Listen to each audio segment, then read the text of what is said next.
Eu queria compartilhar com os irmãos em Isaías, capítulo 43. Isaías, capítulo 43. Esse texto ele traz, aqui na minha Bíblia, que só Deus resgata Israel. Então é um momento em que Deus está falando com Jacó, está trazendo aqui algumas promessas sobre o povo de Israel. Então, Isaías 43, nós vamos ler do versículo 1 até o versículo 7. Mas agora, assim o Senhor te criou, ó Jacó, e te formou, ó Israel. Não temas, porque eu te remi.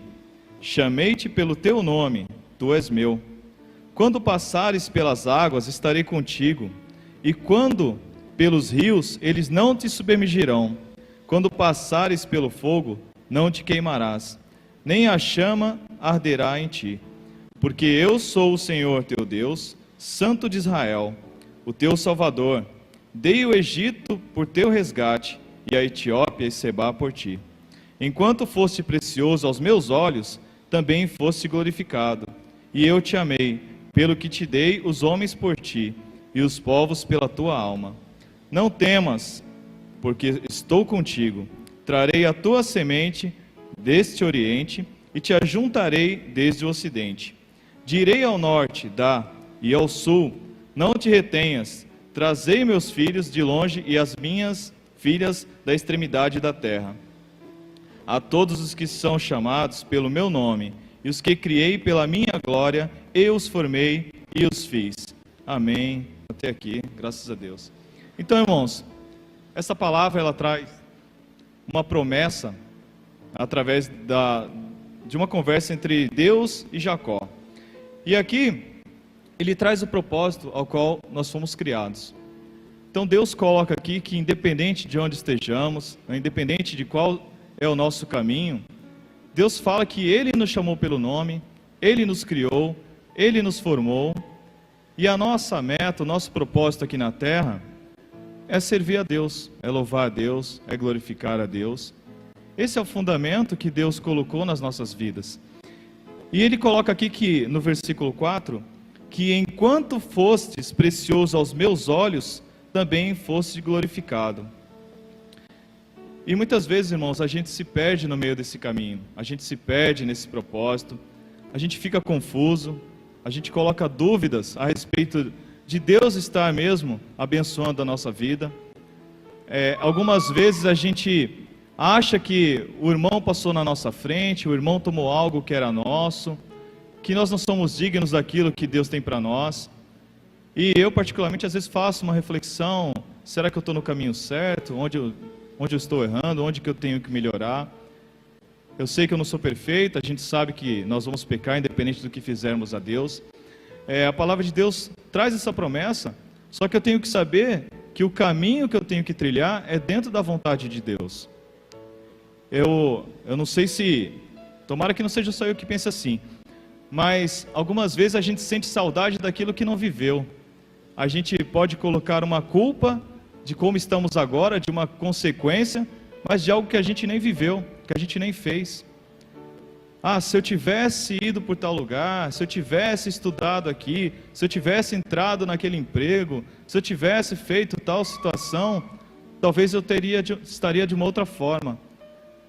Mas aí a gente para e pensa que tudo é um processo na nossa vida, para a gente poder estar onde está hoje, para a gente poder falar das nossas experiências, trazer os nossos testemunhos. E a gente tem que entender que Deus, Ele está sempre ali com a mão esticada para nos salvar, para nos resgatar. E nesse momento, a gente tem que entender também que Jesus Cristo, Ele voltou para isso. Como o pastor colocou lá em Sorocaba hoje de manhã no culto, a gente tem que olhar para a cruz, saber que Jesus pagou um alto preço por nós, para que nós pudéssemos saber que, ao errarmos, ao traçarmos um caminho errado, a gente tem a condição de voltar. Jesus está ali para nos receber.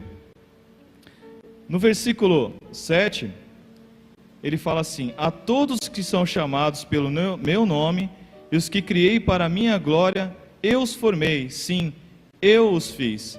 Ou seja, Deus está aqui, nesse momento, te trouxe aqui, para que você reflita e saber que Deus te fez, Deus te criou, E Ele está aqui para te salvar, para te restaurar.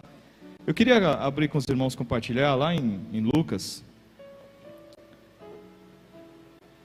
Lucas capítulo 13, versículo 10.